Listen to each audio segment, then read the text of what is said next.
ഒരു പുതുവർഷം കൂടി വരവായി.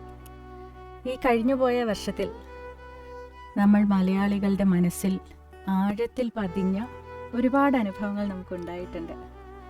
അതിൽ നല്ലതും ചീത്തയും നഷ്ടവും ലാഭവും ഗുണവും ദോഷവും ഒക്കെയുണ്ട്.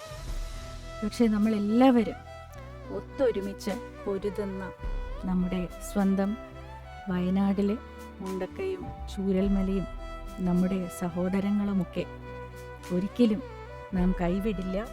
നമ്മൾ ചേർത്ത് പിടിക്കുന്നത് അവരെയാണ് എന്നുള്ള ഒരു സന്ദേശം കൂടി നൽകിക്കൊണ്ട് രാവിൽ എന്ന മനോഹരമായ ഒരു ഗാനവുമായി സംഗീത സംവിധായകൻ പ്രശാന്ത് മോഹനും ഒപ്പം സംവിധായകനും രചനയും നിർവഹിച്ചിരിക്കുന്ന ശ്യാം മംഗലത്തും കൂടി എൻ്റെ അടുത്തേക്ക് വന്നപ്പോൾ തീർച്ചയായിട്ടും മലയാളികൾക്ക് ഒരു ക്രിസ്മസ് പുതുവർഷ സമ്മാനമായിരിക്കും ഇത് എന്നെനിക്ക് ബോധ്യമായി. അതുകൊണ്ട് എന്നാലാകുന്ന വിധത്തിൽ ഞാനും ഇവിടെ ഇവരുടെ സംഘവും ഒത്തുചേർന്ന് ഞങ്ങൾ ഒരു ഗാനം തയ്യാറാക്കിയിട്ടുണ്ട്. നിങ്ങൾക്കെല്ലാവർക്കും അതിഷ്ടപ്പെടും എന്ന് വിശ്വസിക്കുന്നു. സസ്നേഹം.